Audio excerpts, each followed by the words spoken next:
The reason I know so much about winning is because I've had to deal with so much losing. That's interesting. What do you mean by that? Everybody wants to win, but in order to know how to win, you got to know how to lose, because you're going to lose more than you're going to win. But every time you lose, what do you gain from it? So every time I've lost, people say, you got to jump right back up. Get back right on your feet again. And I disagree with that.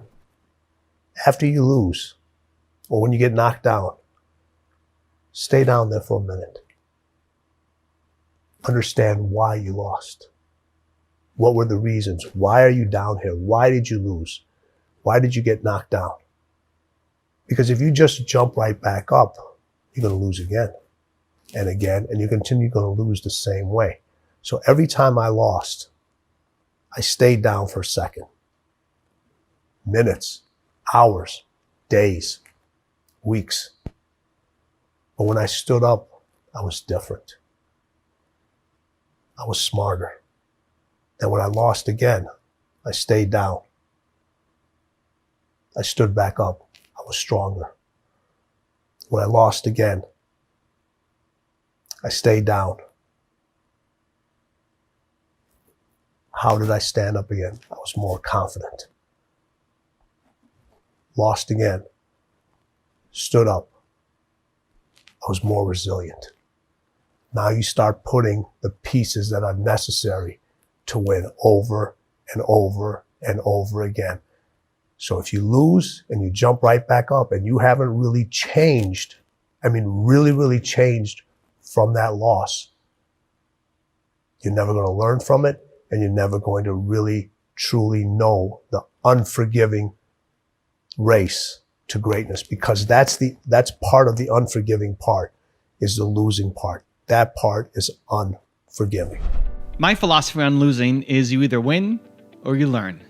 You win, you got your goal. Hey, congratulations, pat yourself on the back. Or you learn. You learn how not to do it again. Hopefully you've improved and you've gotten better. It's only a loss if you quit. It's only a loss if you never get back up. It's only a loss if you stop trying. Somebody asked me on my Instagram yesterday, I love this business that I'm doing, but it's just not working out. What do I do? And my answer is, hey, if you still love it, you have to keep going. You have to keep trying. You have to keep getting up. You have to keep not just doing the same thing you've been doing. You have to keep looking, exploring, trying new ways. You have to keep going. Because if you stop now, if you love the thing and you stop now, you will regret that decision for the rest of your life.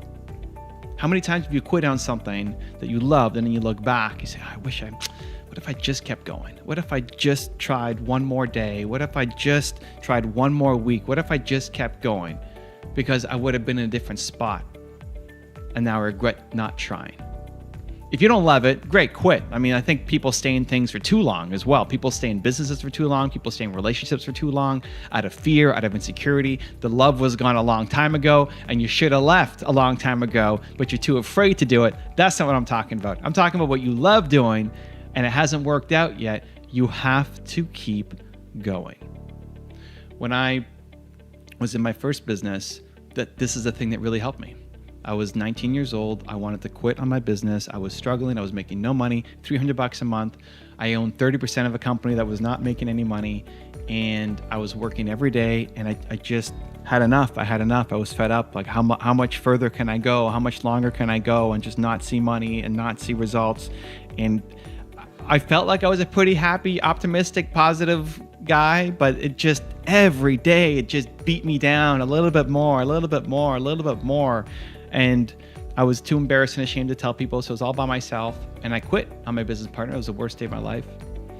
And the thing that kept me going was the fear of regret.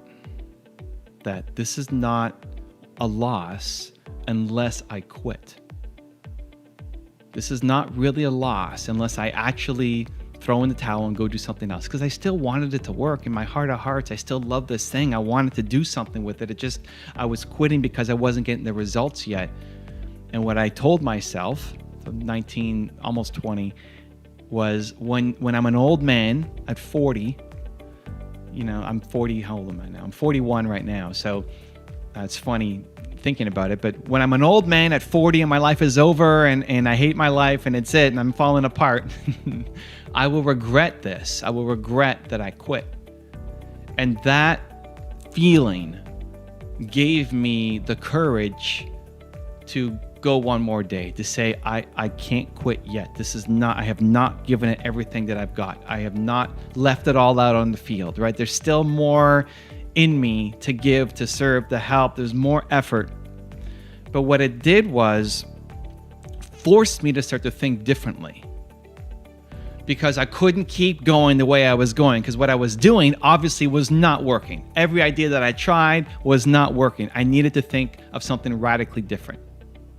And that's where the idea of modeling success came in for me. It was finally out of desperation, not out of inspiration, not out of mentorship, not out of anything else, not out of genius, wasn't that smart.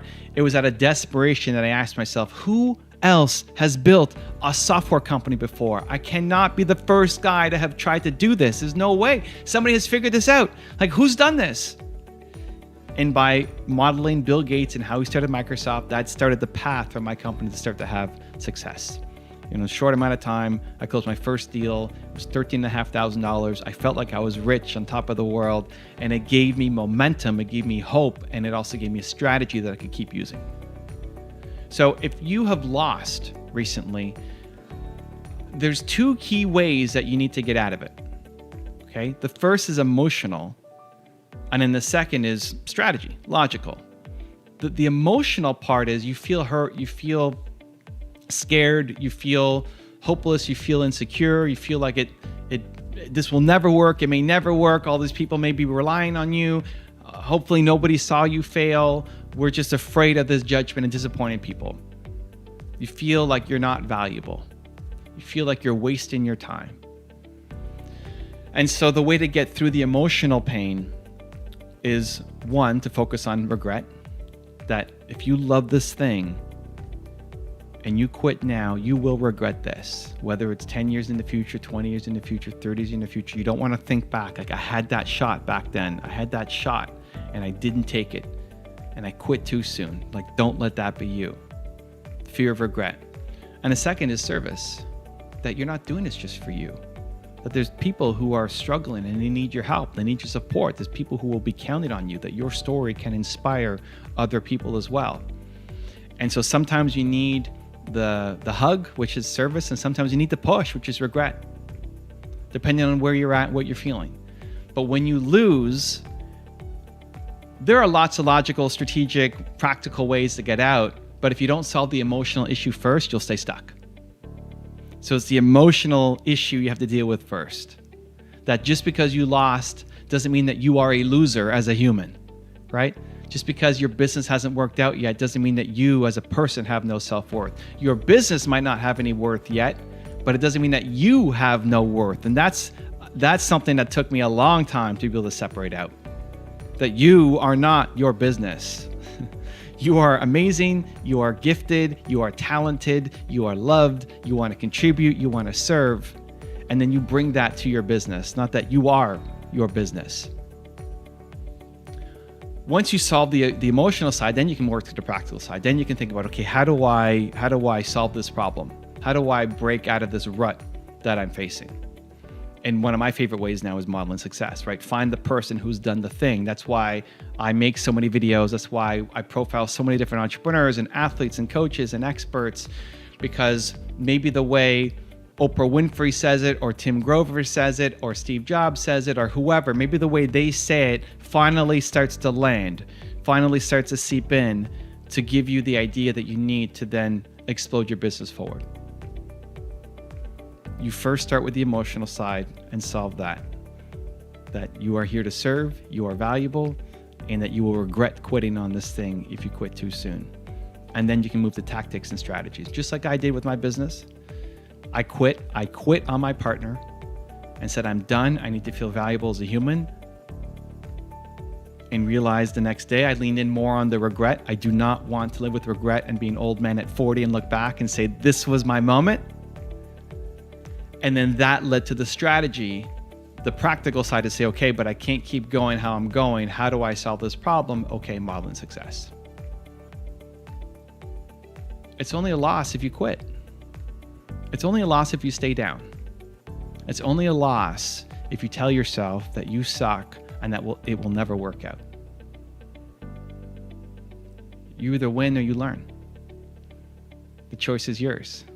To get back up, to learn the lessons that you learned, and to take another shot, because your goals matter, because your dreams matter, because the thing that you've got inside your heart right here can have a huge impact on the world, and we need to get the message out. Also, to make sure you're actually taking action after watching this video, I've designed a special free worksheet just for this video. The worksheet will highlight all of the lessons learned in this video, as well as pull out our 3 favorite learnings and quotes that will inspire you to actually do something. The worksheet will also give you space to write down what your key takeaways are and your specific plan of action to make sure you're getting results. If you want the worksheet designed specifically for this video, absolutely for free, there's a link in the description below. Go click on it and start building the momentum in your life and your business. I'll see you there. In the book, Kobe said, he said, winning is everything. It's everything. All right. And you sit here and if you talk to Mike, whatever Kobe would say, Mike would have to one up him. Because there's still, the competition never stops. It's always about what's next. What can I win more at? You know, both those individuals, you know, obviously Kobe's not with us anymore, but both those individuals, the competition and the desire and the feeling of winning, even though they were done with playing, manifested into something else. You know, MJ, the most successful sneaker brand out there. All right. Owning a team, tequila business, in the sports gambling business. He's in all those things. He's in all those things. All right. So the competition never stops. With Kobe, it was like, I'm going to win an Oscar. Go out and win an Oscar. Writing children's book. He literally, his goal, his plan was to take over Hollywood. He was like, I owned LA on the basketball court, and now I want to own LA. He wanted to take, that was his winning thing. Take the basketball out of it. Everyone knows I own LA on the basketball court. And we talked about this. He goes, own LA, own LA. And if you look at the paths he was going through, that's what he was doing. That was his next definition of winning. When I started studying, everyone says, oh, you're going to be a gym teacher. I said, no. I said, I'm going to work with professional athletes. I knew what I wanted to do. I said, I'm going to work with professional athletes. So that was the goal I set in my mind. And I just said, hey, that's going to take a place in my head. That's the only thing that I want to do. And I got to figure out a way to get there. So I studied and learned my craft better than anybody else. Did I start with the professional athletes? No. After I graduated, I went to work in a local health club. Really, I knew everything from a book standpoint, but still, you got to know how to apply it. Okay? So I, worked with anybody I could. These are not pros. These aren't pros. I'm talking about housewives. I'm talking about individuals that just want to get in shape. People that have had injuries from different sports, kids, anybody. Just kind of developing programs, implementing what I've learned, and actually being able to apply it. Mm-hmm. And once I started to look at that craft, I said, okay, now I'm starting to figure out how to actually apply this stuff and how to use it and put the formulas together and put the workouts together and do all these different things. I mean, stuff that they're doing now from a workout standpoint, I was doing 30 years ago. Wow. So none of the stuff is new to you. Some of the stuff is new. It's different. I stay on top of it. Right. All right, I got to continue to learn, continue to be better myself so I can better my athletes, better my craft. Mm-hmm. But it's just a different way of doing the same thing. Right now, there's a lot more resources, a lot more education, a lot more testing available. Back then, you kind of had to just figure it out because a lot of individuals now okay, especially in this generation, not only from a training standpoint, but from a knowledge standpoint, they're jumping from one thing to another. Yeah. You know, they're using this trainer this week, they're using another trainer next week. You know, they're using this person as a mentor on YouTube, then they're using this person over here, okay, and they're getting all this conflicting information, okay? You gotta master what you're going to master. Okay, you have to figure it out. Too many people are jumping from place to place to place. Michael, Kobe, all these individuals, they mastered one aspect of the game. When they mastered that aspect of the game, then they move to another aspect of the game. When people become successful, okay, they always say, I don't do that anymore. Well, what do you mean you don't do that anymore? You should do that and then some. What do you mean you don't do that anymore? The most successful people know and can do it all. All right, can do it all. Okay, Michael, you know what? When he played, he would go around, pick up the towels in the gym after practice, put the basketballs. Really? Put the basketball. Michael Jordan. Michael Jordan. Okay. Kobe did the same thing. Put the basketballs away. All right. Do whatever's supposed to do. He practiced, got his own game gear together. You know, now people have these stylists and so forth. They put their clothes together. Yeah. Michael put his own stuff together. Right? It's just like handled his own tickets. Kobe did the same thing. So it's just like, hey, just because I'm now the superstar, all right, I still have to do the things that got me there because it reminds me of what I did and what it took to get to this level. Everyone's going to hit adversity. Yep. Okay? Everyone's going to hit adversity. It's how you deal with that adversity. And the key word is you, not letting somebody else deal with that adversity. You have to deal with that adversity. And how you deal with it. Are you going to fight through it, or are you going to curl up and just roll over into the corner? Is going to pretty much determine how the rest of your development from a mental standpoint is going to carry you. You know, people talk about this. People talk about this all the time. You know, losing builds character. Okay, well, how much character do you need? Seriously, all right. You want to keep losing. Hey, listen, I'd rather have a person win who has a little bit of character, okay, who's a little nuts, and a person that loses all the time and has got great character. At some point, you got to start winning. You can't always look for other people to help you. Other people got their own problems. They got their own shit they got to deal with. They're trying to achieve their own goals. They are willing to assist, but after a while, okay, if you constantly looking for assistance, constantly looking for help, it's on you. Your failure and your success is on you. Well, you have a lot of players, you go dealing in sports, and you have a lot of people in business, they're successful for themselves. Yeah. Okay. Or the team, they put up great numbers, but the team never wins. Boy, all right. True. You know, in business, when the owner or the CEO, when he wins, if he's a cleaner, everybody in that business, from the top person all the way down to the last person, they all win. Oh, wow. When sports, if you bring out the best out of all your teammates. You elevate not only your teammates, you elevate the equipment manager, you elevate the equipment manager, the staff, the people you have no idea, the people that handle the tickets. Everybody's game is elevated because they have to, because the cleaner's not going to come down to your level. You got to come up to theirs. So when you choose somebody to listen to, and you choose somebody to learn from, and you choose a business partner, you choose a client, they got to be as crazy and they got to be as you are. That's how you get success. That's how you know you're going to be able to push that individual. That's how you know that relationship is going to last. You know, people talk about in business or think, oh, you got to find a balance. You got to find that person. You know, if you're one way, you got to find a person that's the other way. No, that's pulling you away from how you want to do things, and how, if you're intense, the next person I want is to be as super intense. Now, those people around you, they got to be smarter than you are. Right. You don't want to surround yourself with people that, if you're the smartest person in the room, you need to get more people in the room. Sure. Okay. You should not walk into the room and ever be the smartest person in there. Okay. The people around you have to be much smarter, or at least in certain things. You may have an expertise in one thing, but that other individual better have an expertise that's beyond yours in something else. But from a mind standpoint, MJ was just as fucked up as I was. Kobe is just as fucked up as I was from being the best. Okay, I wanted to be the best at what I do. They wanted to be the best at what they do.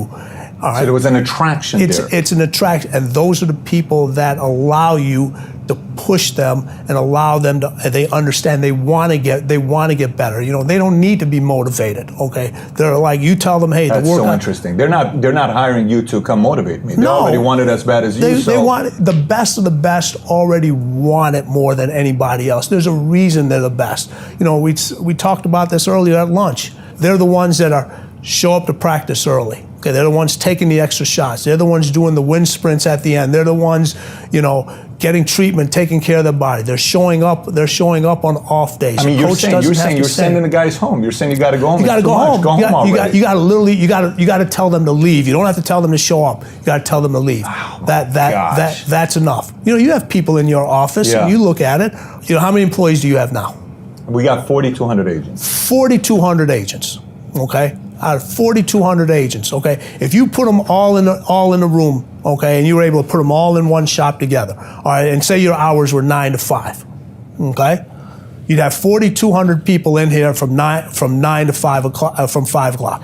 After 5 o'clock, you may have 500. After 7 o'clock, you may have 200. After 9 o'clock, you may have 5. And then guess what? At the end of the day, there's going to be one light left on. Maybe 2, yours and somebody else's. That person's as as you are. But you can count on that individual. I love that. You can count on that individual. You spend more time here. So we're both workout guys. We like to go to the we like to go to the gym. All right. How many times have you seen people in the gym? They spend more time on their playlist, taking pictures, doing stuff instead of getting their workout done. So true. It's just like And here's the thing. All right. You're a very intense person. I can tell. Right. Okay. I'm a very intense person. Yep. All right. We value our time. Yes. Okay.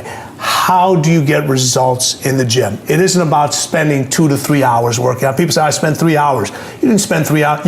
By the time you pulled into the parking lot, by the time you changed, got some breakfast, put your workout clothes on, talked to 8 people, did all that stuff, you were there for 3 hours. You did your 3 hours. No intensity. All right. People talk about, hey, you post a couple of workout things, you're seeing it, you're a buff guy, or you're in great shape. All right, people say, Ed, I want to look like you. All right. They don't see what it takes to look like you. Not only in the gym, outside of the gym, the intensity that's there. You're in the gym, and I'm assuming you work out with music. You had some headphones on. You got to get a certain amount of stuff done in a certain amount of time. All right, you're in this intense stuff. Somebody comes up to you. Yeah. Okay, and you don't want to be rude to them, so now you take your headphones off. They ask you a question. They want to take a picture with you. I recognize you from so and so, and all right. And then the question is, how do I get to look like? Well, the one way you get to look like me is leave me there for long. Stop asking me these questions. Exactly. And start hitting the weight. Start lifting. Yeah. It's the intensity that you have. It has to be in everything you do. You have to be an intense person in your workouts. The way you eat. Okay, that's intensity.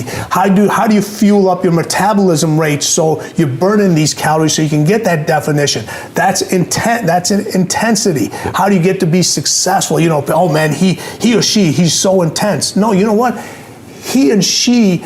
That's how you're supposed to be. You're at a different level. Right. And that's why I said the intensity is so important. It's what really separates those individuals. And you can't get into that zone, and you can't get arms and abs like Ed. All right, you can't do it unless you have that intensity and you're willing to block out the distractions. We have so much access now to information. Yep. It's literally at our fingertips. Everything, okay? Why are more individuals doing less? You're right. Because they're easily distracted. Yep. Relentless is more than just a mindset. It's a skill set, it's a mindset, it's a way to kick. We talk about kick and taking names. Well, when you're relentless, you've kicked so much You can't remember all the names because it becomes irrelevant. The name that they remember is your name. That's what Relentless is being about. It's not about others, it's about yourself. It's about taking yourself to a level that only few people can achieve. The mindset is completely different. It's about capturing other people's hearts and not letting them go. It's learning to step on their throat. It's about killing the competition. Your fiercest competitors are cutthroat individuals. All they want to do is win, and they want to win over and over again. It's not just a one-time thing. Success is repeated many, many times. You can have a skill set to do a lot of things. Okay, you can train, you can read a manual, you can do all these different things, but a skill set only works if you have that mindset. Everyone talks about, I got passion, I got inner drive. You know what passion and inner drive is? It's absolutely nothing unless there's an action, a relentless action that follows it. And if you have that relentless action that follows your passion, that follows that inner drive you have, then you get that end result. Other than that, you just have a bunch of emotions that mean nothing. Being relentless isn't something that you're born with. When you're born, the doctor doesn't stamp on this person is going to be tough, this one's going to be relentless, this person is going to be soft. It's something that's in everybody. All right, it can be taught, it can be learned, but you have to take the necessary steps. If you're good at something, you can be great at it. If you're great at something, you can be unstoppable at it. There's always a next level. So don't let anybody tell you that it cannot be learned and it cannot be taught. It can be, and Relentless teaches you how. And that's bottom line. How many times have you watched sports and they said, the person's thinking too much? Stop thinking. Yeah. Stop thinking. Just go out and play. Well, what happens when you tell an individual to stop thinking? What's the first thing they do? They start thinking. Yeah. Exactly. Do you know how many hours and years of preparation go into not being able to not to think about something? Okay. It takes years and years and years of doing the same thing over and over and over again. Okay. To learn how not to think. Not to think. Wow. To be able to take a reaction and turn it into a reflex. That's what the greatest can do. Most people react to things. Okay. The greatest, it's an instinct. It's impulsive. It's innate. It becomes a reflex. You know, we talk about this. Listen, trust your instincts. That's what closers do. You know what cleaners do? Their instincts trust them. I got this. I'll give you a great example about that, and we'll pick up the other thing. All right. Doug Collins, coach of the Bulls, is drawing up this play. Okay, last second play, he's drawing. It's the Cleveland play, the one he beat Elo, right? Yep. So he's drawing up this play, all this other stuff. He's over, he raises it. Michael turns around and said, "Hey, give me the ball, get the fuck out the way." In the timeout. Yeah, after the time, before Doug, he goes, "Give me the ball, get the fuck out the way." Okay. That's the don't think. Okay, that's the point where, hey, listen, my instincts trust me. Give me the ball, just get the hell out the way. I'm winning this game. I'm winning this game. But that game-winning shot wasn't made there. It was made many years before. In the dark gym, by himself, with somebody rebounding the ball, whether it was me or somebody else, shooting that same shot over and over and over and over again, saying, no, if I get to this spot, I don't care if there's 10 hands in front of me. If I get to this spot, the shot's going in because I've done it over and over again. Just for a second, because this just blew my mind. Is your dad, they come from India, right? Yes. Is that right? Mm-hmm. And your dad, you're in the cab. You just get here. You're in the cab. Just get here, yep. And my mom's already here. Okay. Established herself as a nurse. Yeah. And well, my dad, it was easier for my mom to get her license here as a nurse practitioner than it was for my dad to get his license as a doctor, all right, an MD. And he wasn't able to get the license. We still came over. We're sitting in the cab, and he's counting the money, and the meter gets to, I forget what the number was, and my dad tells the cab driver, stop. And you're a little boy, right? We're a little boy. Yeah. I was 4 years old. He said, stop. And we're like, what's going on? And my dad goes, hey, listen, we're in a new country. I want you to enjoy the scenery. So we get out, we grab all the luggage. Excuse me, I get real emotional doing this. That's awesome. And we're walking down the street.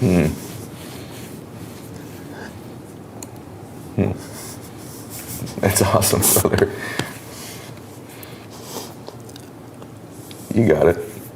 Yeah. We're walking down the street with his luggage. And he's showing us the different scenery and so forth. Never knew he didn't have any more money in his pocket. Wow. Amazing. But he got us here. Got you there. That's so powerful. You imagine that little boy walking down that street turns out to be you. Isn't that amazing? Yeah, Your it is. dad sowing those seeds into you. And there's moments like that that define you. As long as you remember them. They can define you both ways. You can look at it and say, you know what? You can use that as an excuse. My dad came to this country, he didn't have any money, he never gave me anything, he never did this, and people do that. Or you can look at it and say, he gave us everything. Well, you know what? In the book Relentless, we talk about the don't think concept. Your skills are so finely good at what you do, whether it's trading, making business decisions, playing basketball, that you know if you do fail at something, it's just this little stumbling block. The next time you're going to succeed because you've done it over and over again, not only physically, but your mental preparation. The thing that makes individuals really, really special who are that great is they're always looking for that competitive edge. So it's interesting to see how a champion in sports, how it relates to a champion in business. It's the same mindset. It's about winning the battles, continuing to improve, learning new ways to stay ahead of the game.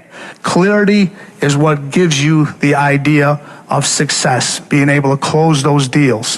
When you can see and you can think and you can react with a clear mind and you take your emotions out of it, you're in that zone. Getting the deal is just a byproduct, and the minute you get the deal, you're already thinking about what's next. When you want to excel at something, what must you have? Did I just hear somebody say passion in the audience? You know what passion is? Passion is an emotion. It's an emotion without an action. Passion will get you nowhere. Inner drive will get you nowhere unless you act on it. You have to act on your passion. You have to act on your inner drive. Don't let those feelings stay inside of you. You got to know what to do with them. You got to know how to make them work in order to get what you want. Don't keep it inside. Knowing that you're the best at what you do and you've done all your homework to get to that point. Relentless is about trusting your instincts, but the only way you can trust your instincts is if you've done your homework and your skill is so finely tuned at whatever you do. You have people in sports, you have the role players, and they're trying to step out and be superstars. And I always tell them, I said, you got to think about winning first. All right. If the team wins, you'll get paid. If the team doesn't win, you will not get paid. All right.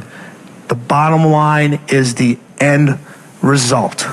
Just like when you guys close a deal, not only do you win, everybody underneath you who helps you close the deal, the company, it all ties in together. Decide, commit, act, succeed, repeat. The one thing that all the greats have in common is they sweat the small stuff. They pay very, very close attention to every detail. Michael used to sweat the details so much in his basketball game that it carried on into his personal life. The suit had to match the car he was driving that particular day. But what those details allowed him to do was to put him in the zone to be the best basketball player on that given night. Well, the dark side is something that's in everybody, but it's a situation that you have to control the dark side. If it controls you, that's when things start to go real, real bad. That's when you have a tendency to go to what I call the other side. But if you harness the fuel that's from that dark side, whether it's anger, whether it's fear, and turn that into positive fuel, it'll help you really succeed at whatever you're trying to do. A great leader knows how to push buttons, how to push the buttons of different people. I totally disagree with that philosophy 100%. All right. I don't want to have somebody to have that much control over me where they're pushing my buttons. as a great leader, okay, what I do with my clients is I pull their buttons. And then I teach them in certain situations to know when to push their own buttons. I think the thing that people misunderstand about success is they're looking for the easiest way to get there. You know, and it's funny, how many books have you read, or I won't say promoted, but had on your show, and everybody goes 5 easy steps, 10 steps to greatness, Yeah. you know, 8 steps to this. And those steps for success, they're infinite. They are infinite. You cannot count them. It doesn't matter how long you've been doing it. Those steps are constantly shifting. You don't know if they're there. Sometimes you have to trust that the next step is going to be there when you can't even see it. And sometimes when you step on that step, you go right into quicksand. But you got to be able to pull yourself back out of it again. So everybody's looking for these steps, and there are no steps. Those steps never end. And you just can't climb steps. Sometimes you got to crawl those steps, and you finally get to the top, and everything shifts, and you're at the bottom again. It's crazy. All right. What does that mean? Sometimes you're at the top and then you're at the bottom again. Well, you may get to the top and you're like, I'm here. And then you look back down and you look up again, you're actually on the first step. You're on the first step again. And where you thought was the top is not even the top. It's the beginning. Wow. It's literally the beginning of where you're supposed to be. And that's when most people just quit. It just drives me crazy because everybody's like, here to look at, people that I do the interview with, I always like to use them as an example because people can relate to that, all right? You've been climbing steps for how long to get to here?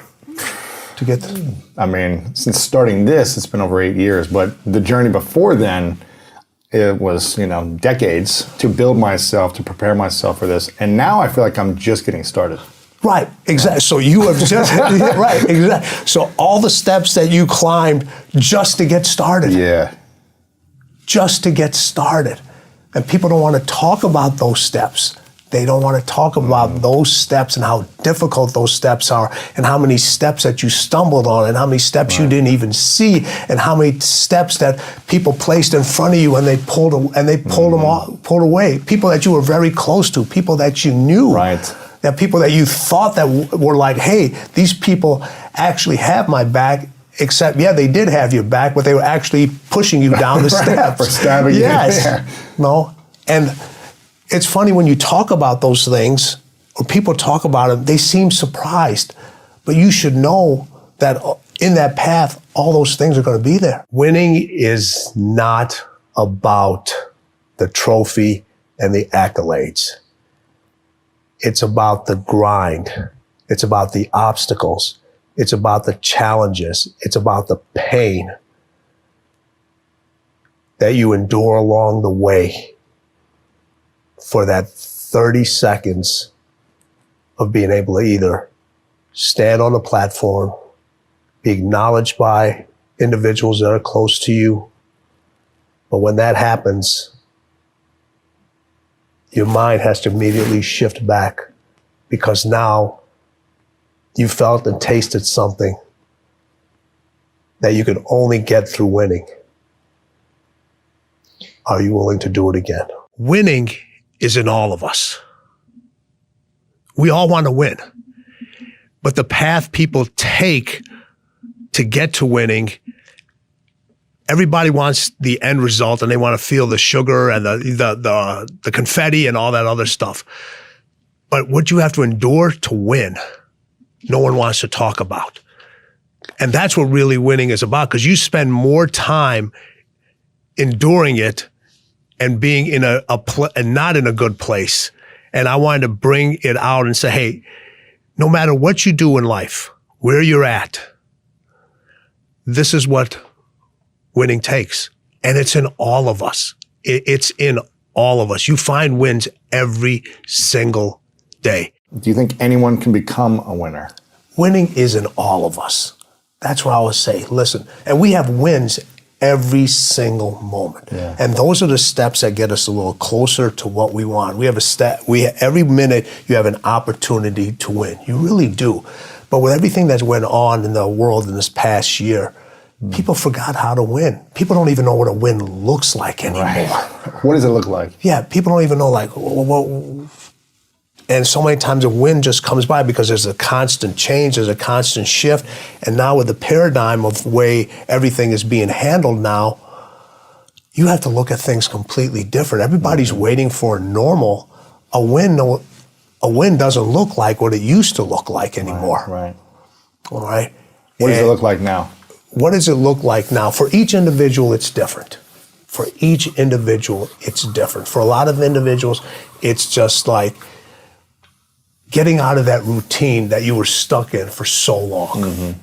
And did the pandemic allow you to say, you know what? Yeah, I was in a routine, but the routine wasn't getting me anywhere. I was in a routine of comfort. Mm. And the pandemic put a lot of people in a routine that was very uncomfortable, that they weren't used to. But it was a necessity. It was needed. You know, people always wish for this time during this thing that happened, I want to spend more time with my family. And now they have it. Now you have it. Okay? Schools aren't doing a good job with educating my kids. Uh-huh. Now you're homeschooling. All right. I'd love to work from the house. Now you're doing it. Now you're doing it. Now you have all these things going on that you wished you had, as you thought were wins, and for some people they were. And for others, you're just like, no. These are not wins. I do a lot of Zoom stuff at home, and I got a cat, and I got a very lively dog, and you'll see the cat run right across the screen. Fortunately, I don't have little kids in the house anymore, but trying to work and have them in the background, asking for school help, or you know, they're on their bandwidth, trying to study in their school stuff, and winning became a distraction. It became a distraction. And people were trying to balance all these different things and forgot, hey, this is what my win is. That you need to recognize what that win is now. And during the pandemic, it's not getting back to normal. It's getting beyond normal, figuring out what your next win is, how to place it, and how to continue to move forward on that win. Yeah. Because it's easy to talk about the setbacks because so many people can relate to that. That gave us a nice little comfort thing. Everybody can use the pandemic as an excuse. Mm-hmm. Yeah. All right. And then you have other people that thrive during that time. They're like, I got to find out a new way to win. Mm-hmm. I got to find out like a real new way to win. And you had some people that really won big during that time. Absolutely. They stepped up. They stepped up, yes. Mm-hmm. They stepped up. They saw the steps, and it was like, okay, are these steps stable? Are they unstable? It doesn't matter. Right. I got to climb them. Life and winning is a bunch of sprints within a marathon. You know, That's a fact. Yeah, there are a bunch of sprints within a marathon. And you can't see the end line. Like in a marathon, you know where the end line is. In winning, that race may have an end line, but there's another start line right after it. Yeah. And for people that are really driven, and this is not about money, and this isn't about fame. This is about, you could be winning as a school teacher, you could be winning as an entrepreneur, you could be winning in business, you could be winning as an athlete, as a waiter, whatever it is, a waitress, whatever it is. It's that every single time you sprint to that finish line, there's another start line that's coming. And that's why it never ends. It's a marathon that just keeps going. And I try to tell people, listen, I'm not an avid runner. I used to be, in my much younger days, not avid. I used to enjoy it. You see the times of the best marathons, they're running Insane. They're basically sprinting. They're sprinting. Everyone looks at the physical condition. Are you mentally prepared to sprint every single day? Are you mentally prepared to sprint every single day? And for how long? Because somebody else is sprinting. You don't want them to get what should be your win ends up being somebody else's win. The reason I know so much about winning is because I've had to deal with so much losing. That's interesting. What do you mean by that? Everybody wants to win, but in order to know how to win, you got to know how to lose, because you're going to lose more than you're going to win.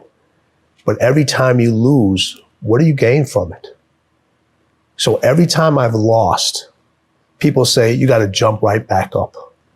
You know, get back right on your feet again. And I disagree with that. After you lose, or when you get knocked down, stay down there for a minute.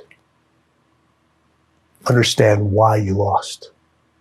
What were the reasons? Why are you down here? Why did you lose? Why did you get knocked down? Because if you just jump right back up, you're going to lose again and again, and you continue going to lose the same way. So every time I lost, I stayed down for a second. Minutes, hours, days, weeks. But when I stood up, I was different. I was smarter. And when I lost again, I stayed down. I stood back up. I was stronger. When I lost again, I stayed down. How did I stand up again? I was more confident. Lost again. Stood up. I was more resilient. Now you start putting the pieces that are necessary to win over and over and over again.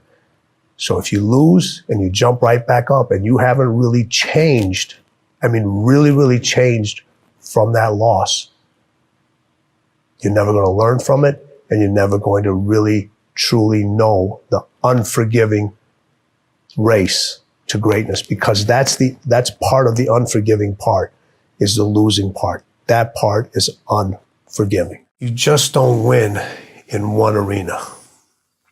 You win in your sports, you win in business, you win in your personal life. Other people win because you win. Mm-hmm. It isn't just about you. It's about being able to pull the team and show them what it feels like to win, and what kind of feeling that gives. And when you win, your family wins. Mm. When your family wins, you win. When you win, your friends win, the people that have supported you. Every time Michael played, I always said this. I said this in The Last Dance. He would say, these individuals are giving me something that's way more valuable than the price of a ticket. Mm. They're giving me their time, which is non-refundable. Ooh. Which is not, you can't exchange it with somebody else. You can't take your ticket and exchange it with another individual. These people are literally giving me their time. Whether they're at the arena, they're sitting in front of the TV, they're watching the news, listening to it on the radio back then, whatever it may be. My accountability to myself and those individuals has to be at the highest level. Has to be at the highest level, because they're doing something that is they're giving me something that's so valuable. I have to be at my best. I have to be at my best. People, they look at winning and finishing as the same. Those individuals that you're talking about, they're just looking to finish. They're just looking to finish their career. They're like, okay, this is what, I got this nice house. I'm finished over here. I made the NBA or made the NFL. That's finishing. And a lot of people to that, they're like, they feel like if they finish, they've won. These individuals, it's a completely different level. So you have individuals that go out and run marathons. You know, if you compete at the highest level and you're a person that just runs marathon, the chances of you winning that marathon are pretty much zero. But you're going to finish that marathon. But being able to finish that marathon puts you in a mindset to win at something else. So there's always what's next, what's next, what's the next thing that's going on. You know, we talk about what Kobe, one of his biggest lines is, you know, don't rest in the middle, rest at the end. Winners rest at the end.